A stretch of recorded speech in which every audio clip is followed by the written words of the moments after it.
y es capaz hasta de asustarse en el espejo al verse disfrazado, ¿no? Eso sería una equivalencia psíquica. Y en terapia hay muchos ejemplos que podéis plantearos. Plantearos que, por ejemplo, cuando un trastorno límite se plantea que se siente vacío, ese es el sentimiento que tiene. El depresivo, que piensa que no vale nada, tiene esa equivalencia y en ningún momento se plantea otra cosa. El somatizador o el hipocondríaco, que tiene miedo a tener una enfermedad. Hay una equivalencia psíquica. Lo que yo estoy pensando es lo que es, ¿no? Y por otra parte, cuando se establecen estos estados prementalizadores en adultos o en mayores, dentro de la patología, lo que acaba pasando es que hay una activación conductual, pues en tipo autolesiones, trastornos alimentarios, drogas, o sea, una equivalencia entre los sentimientos, los hechos y la acción. Vale.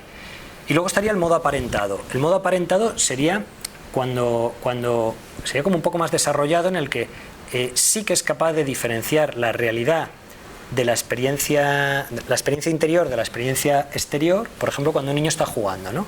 Juega y dice, ay, pues esto es un cochecito, ¿no? Y entonces el chaval está jugando y para él el móvil es un coche. Pero cuando le dices, oye, ¿qué juegas?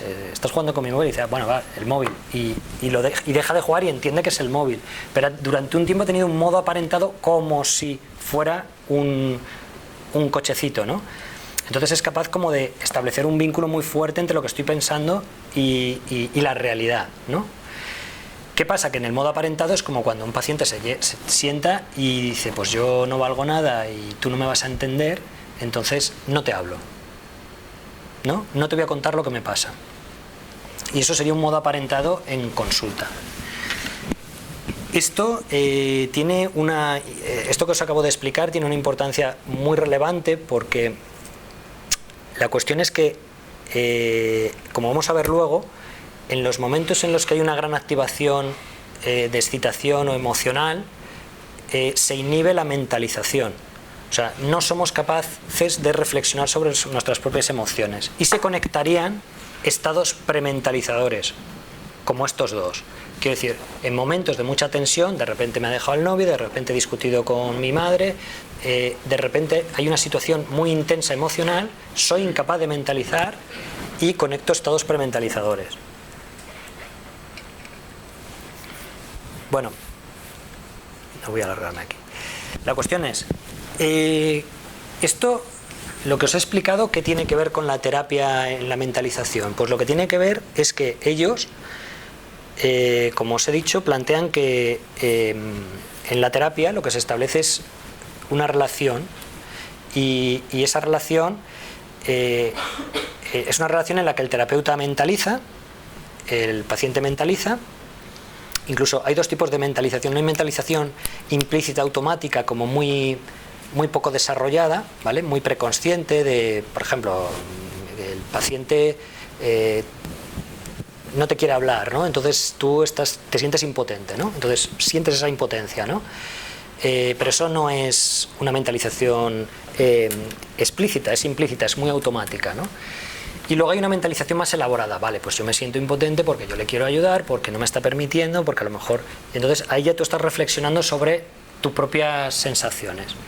La cuestión es que ellos lo que plantean es que la verdadera utilidad de la mentalización y el uso en terapia es poner esa mentalización a favor del tratamiento, ¿no? Que es hablar sobre lo que sucede, sobre mi propia mentalización, sobre la mentalización y fomentarle que mentalice todo el tiempo. No solo sobre él mismo, sino también sobre el terapeuta o lo que está pasando en la relación terapéutica. Con lo cual establecer que en el diálogo del tratamiento esté basado básicamente en estar continuamente fomentando la mentalización. Tanto la automática como la elaborada o la explícita. Bueno, como os he comentado, también ellos se apoyan mucho en las neurociencias. Y se apoyan en las neurociencias pues porque ellos ven que hay una consonancia entre lo que están comentando y el desarrollo cerebral. De hecho, en los últimos 2 millones de años ha habido el cerebro del humano ha triplicado su tamaño, y muchísimo más rápido que cualquier otro mamífero. ¿Por qué sucede esto? Parece que una de las explicaciones más importantes sería la presión demográfica. La presión demográfica genera que seamos muchos y que estemos obligados hay menos recursos, a relacionarnos, a convivir, a comunicarnos y a regular nuestras reacciones. Y no solo eso, sino que regular nuestras emociones y entender las conductas de los demás y la intencionalidad de los demás. ¿Qué pasa? Que ellos plantean que este desarrollo tan importante de la inteligencia y de la capacidad de reflexión del humano tiene fundamentalmente mucho que ver, es como si fuera una especie de ellos dicen, como en el estudio de la Universidad de Missouri, que es como si fuera una lucha armamentística evolutiva, ¿no? Nuestra capacidad de inteligencia y de cognición social serían como las astas de cuervo, como los ojos del halcón, ¿no? Es la habilidad que hemos desarrollado realmente para competir entre nosotros por la supervivencia, ¿no?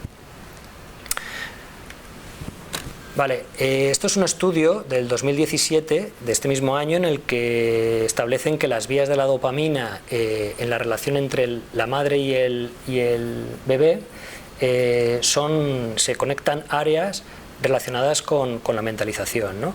Que son la corteza prefrontal media, núcleo accumbens y el corte cingulado anterior y la amígdala.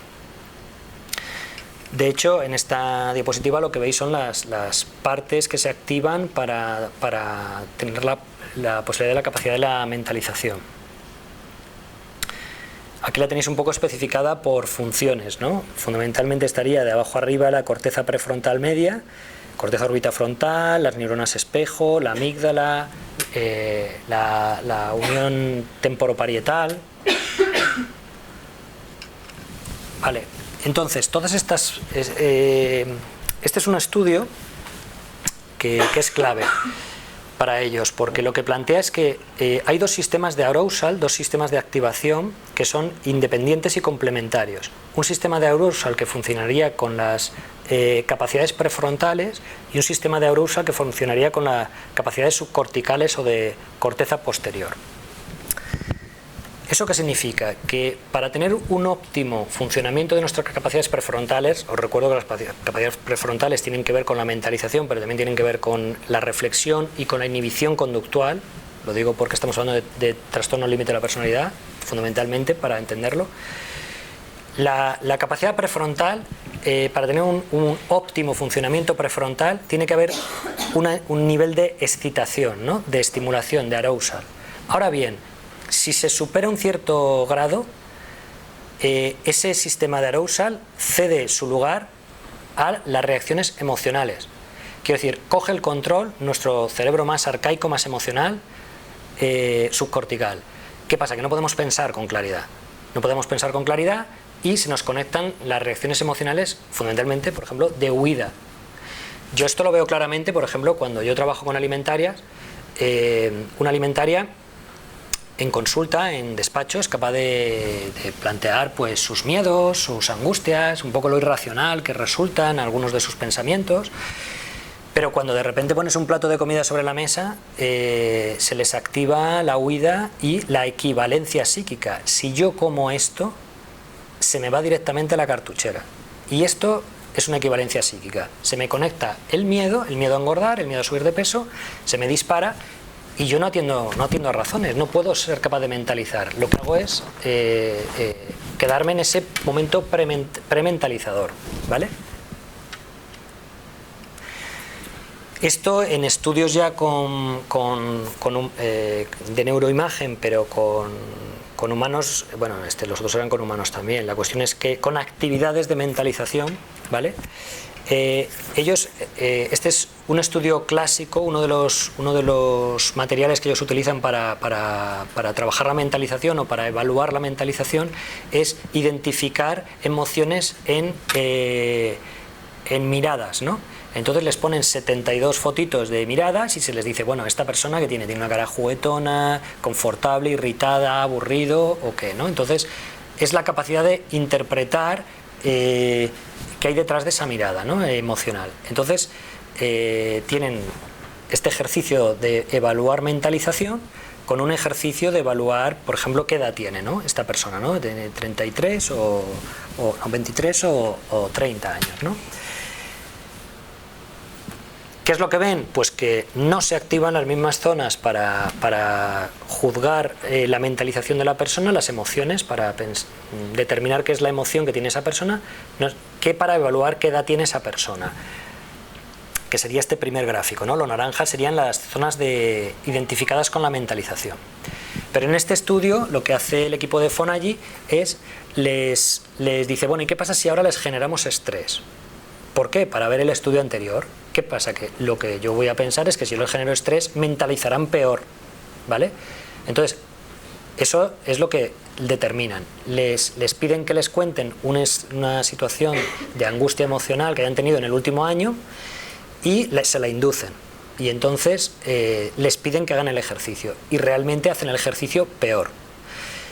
Ahora bien, les piden que digan una situación de estrés relacionado con figuras de apego, pues por ejemplo abandonar si ha habido una mudanza o han tenido que dejar la casa de los padres, una discusión con un amigo, o bien otras situaciones de estrés como puede ser estar de exámenes y tal. Tienen que ser situaciones en las que ellos piensen que han perdido un poco la calma, el control emocional, ¿no?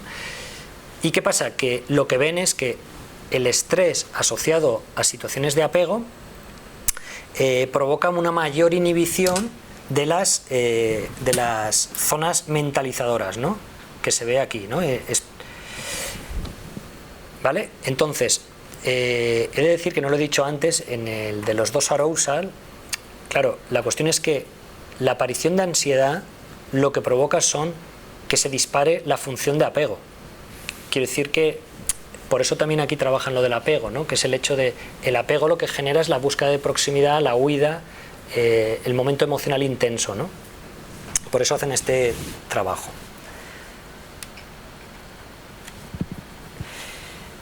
Bueno, como decía Pitágoras, conociéndose a uno mismo somos capaces de conocer el universo y a Dios, ¿no? Esto lo he empleado porque también hay un estudio en el que lo que ven es que se activan exactamente o se solapan prácticamente las mismas zonas para hacer automentalización que para mentalizar sobre otros, ¿vale? Lo cual también encaja muy bien con el hecho de cómo adquirimos la capacidad de mentalización, ¿no?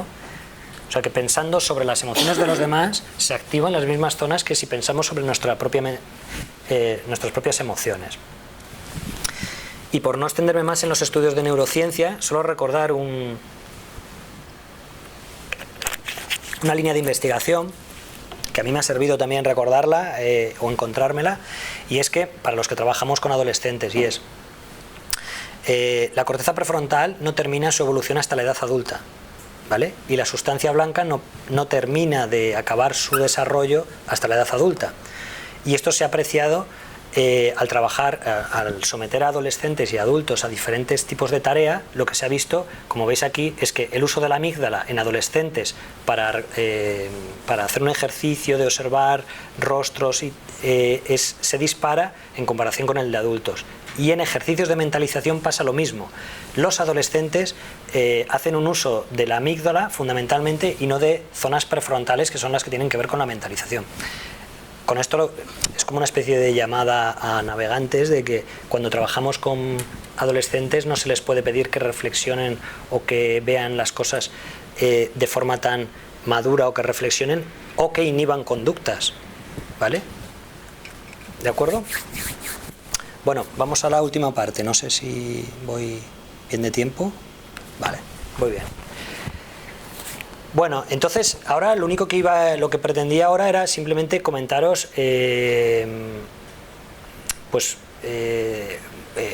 cómo se lleva esto a la práctica a nivel clínico, ¿no?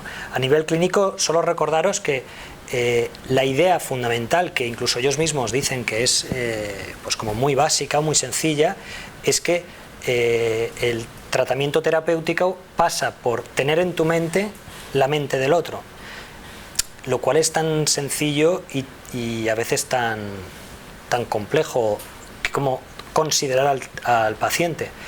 En momentos iniciales de tratamiento, yo, desde que estoy trabajando esto en este último mes, ¿no?, esta presentación, pues yo he ido viendo múltiples ejemplos de tener en tu mente al paciente y de tener una consideración especial con cada paciente. Desde las primeras entrevistas en las que tú te preocupas realmente por los gustos específicos de cada paciente, pues no sé, a mí me han pasado varios momentos de, por ejemplo, un chico que venía con la guitarra y le he dicho, oye, pues tócame algo, ¿no? Enséñamelo, te quiero escuchar lo que tocas, ¿no? O enséñame un dibujo tuyo, a alguien que le guste dibujar, o quiero leer algo tuyo, ¿no? Esto es considerar al paciente.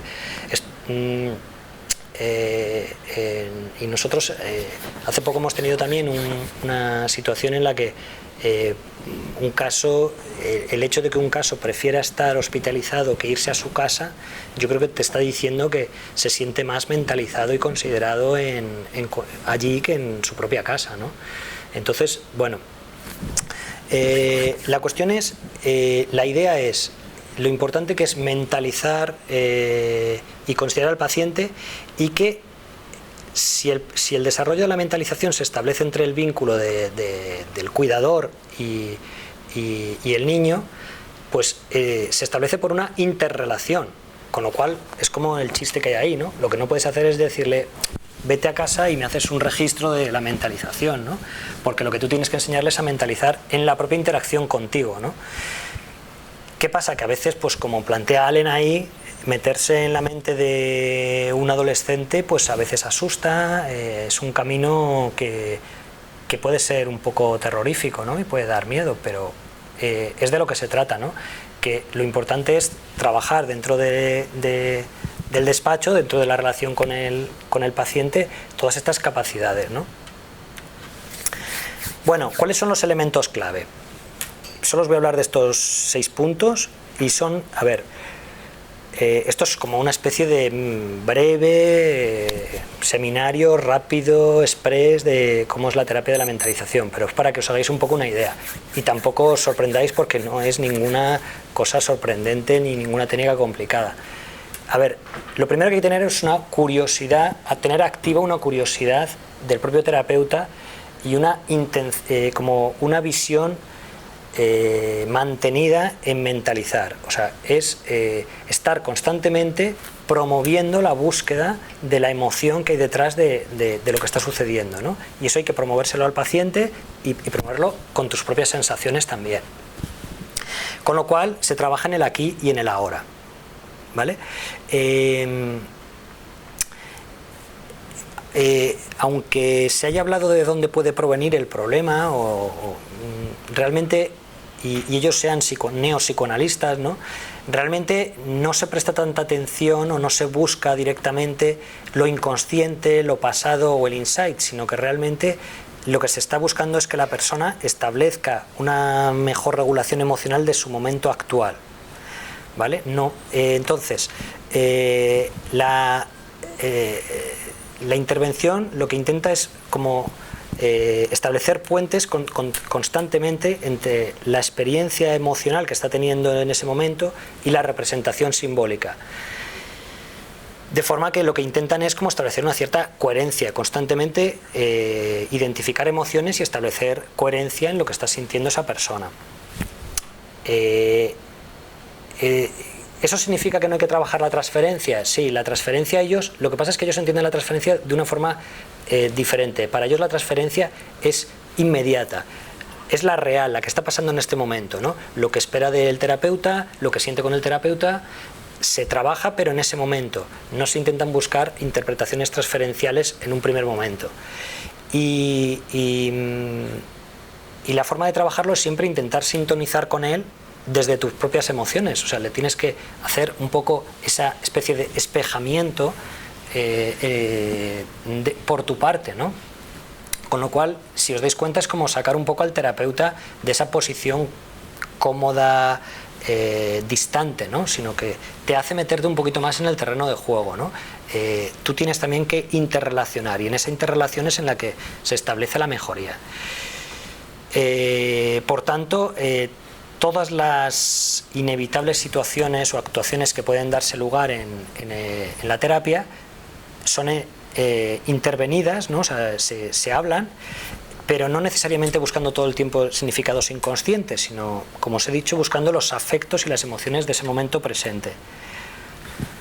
Entonces, lo interesante es que dentro de la consulta se pueda establecer una relación en la que haya una sensación de apego seguro, pero que no se dispare el arousal, ¿no? O sea, de alguna forma que no haya, que constantemente intentes que, pues, por ejemplo, ellos que trabajan con trastornos límites, pues a la hora de hablar, pues no sé, de unas autolesiones, pues lo más normal es que trabajando esas autolesiones el paciente inevitablemente la emocionalidad le haga irse a estados prementalizadores, y es como que constantemente tienes que estar buscando el modo de que no haya una hiperexcitabilidad que impida trabajar realmente sobre la emoción que hay detrás, ¿no? Entonces la idea es ir regulando el nivel de excitabilidad en consulta para que no se prementalice, ¿no? y que en ese contexto pues el paciente vaya elaborando y vaya asociando y vaya proponiendo material, ¿no? Entonces, para hacer esto es como si hubiera que, con cierta paciencia, ir pasando por unas etapas en las que inicialmente habría un apoyo, un ofrecimiento de apoyo, de empatía emocional, del tipo entiendo lo que te pasa, cuéntame, pues vamos a poner el ejemplo del paciente que llega con lesiones, debes de haberlo pasado muy mal, siempre no tanto enfocado en la conducta como en la emoción que hay detrás, ¿no? Para irle ayudando a ir clarificando y elaborando cada vez más, ¿no? Bueno, qué es lo que había sucedido, pues cuéntame un poco. Ellos incluso recuperan el concepto de análisis funcional de la mentalización, ¿no? Vamos a elaborar un poco qué es lo que ha llevado a esto y qué ha pasado, quién estaba, quién no estaba, cómo te has sentido tú, cómo se ha sentido la otra persona,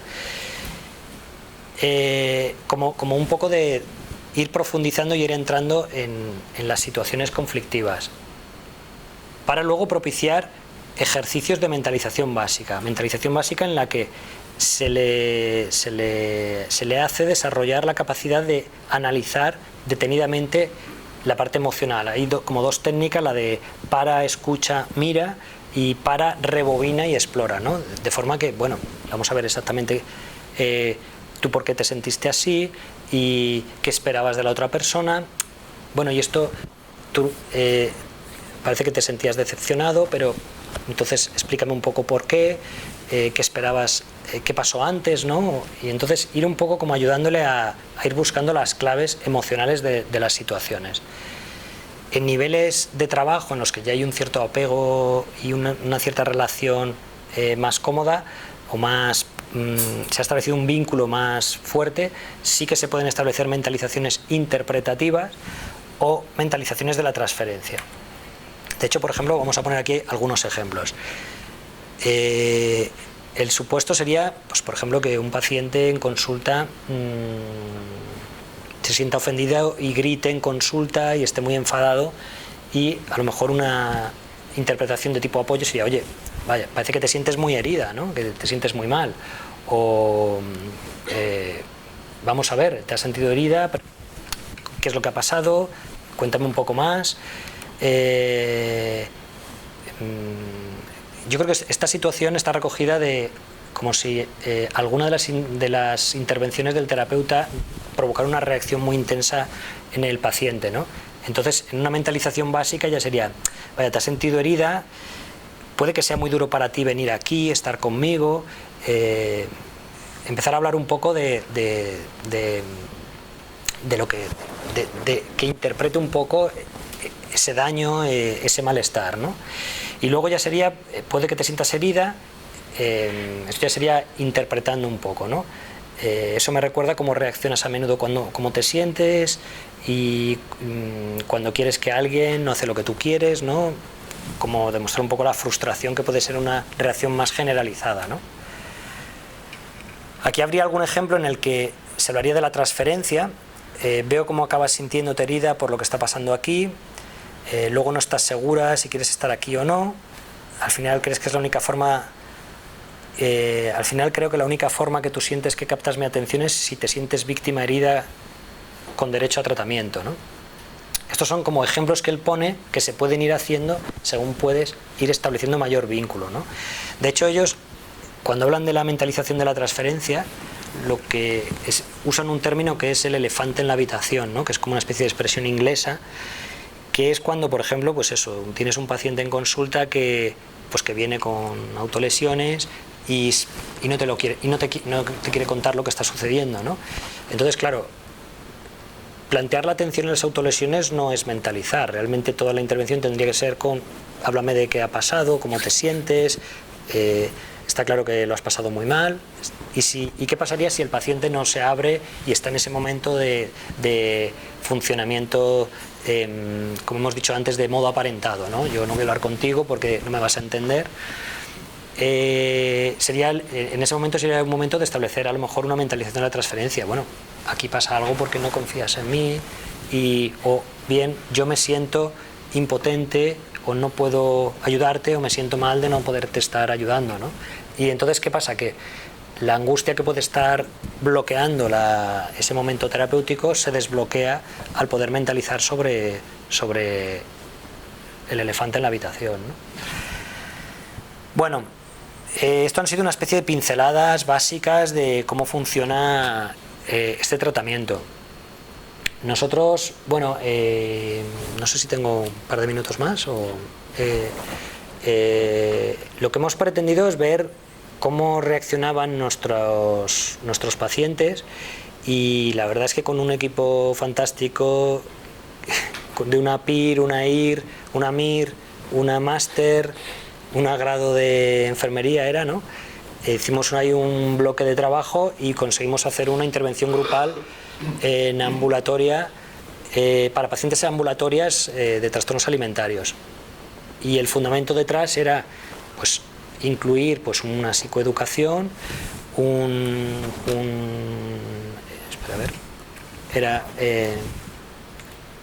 una psicoeducación, una sesión basada en la comunicación, otra en la mentalización y otra en desarrollos de autoestima, ¿no? En la cual pues bueno, incluimos parte del programa dedicado a la mentalización. Y bueno, y basado en esta intervención mentalizadora, AMAR, ¿no? Explicándoles las 4 fases para poder comprender o hacer un acercamiento a sus hijos y entonces, bueno, la experiencia, la verdad es que estamos trabajando en los datos porque todavía estamos recogiendo el grupo control, pero yo creo que la reacción fue bastante positiva, ¿no? De hecho, pues trabajar un poco sobre esto y poder hablar de la mentalización, de cómo entienden ellos a sus hijos y poder fomentar la mentalización propia y la de los hijos, en algunos momentos lo que generó es que alguna chica nos dijo, ostras, es que parece que me habéis cambiado a mi madre, ¿no? Porque es que ahora mismo está empezando a entender o a ponerse un poco o a entender lo mal que lo estoy pasando, ¿no? En vez de funcionar con sus expectativas. Estos eran algunos de los materiales que utilizamos para explicarles el concepto de forma muy básica, ¿no? En las que se les hacían ejercicios de mentalizar pues, sobre lo que pueden estar pasando en determinadas situaciones, ¿no? Bueno, yo no quiero extenderme mucho más porque a mí me ha resultado bastante complejo explicarlo y no sé si se ha llegado a entender. Yo lo que me llevo es esa pieza que a mí me resulta clave para poder entender muchas de las formas de trabajar que yo tenía, y a mí sí que me ha servido para cambiar un poco mi posicionamiento en consulta, ¿no? Y de momento yo me siento más cómodo desde que estoy mentalizando y desde que estoy resolviendo algunas situaciones allí que se dan bastante extremas de una forma más tranquila, de una forma más... no sé, yo creo que las propias pacientes están reconociendo el cambio. bueno, y como planteé aquí, creo que no podemos ignorar la pieza que nosotros podemos jugar en todo, en la vida de estas personas, ¿no? Y cómo somos les estamos posibilitando esa experiencia emocional correctiva para que puedan, pues no sé, tener otra vía de expresión y de regulación emocional, ¿no? Bueno, pues nada, no os quería comentar mucho más y ahora, yo qué sé, si queréis preguntar algo o queréis que hagamos debate o no sé.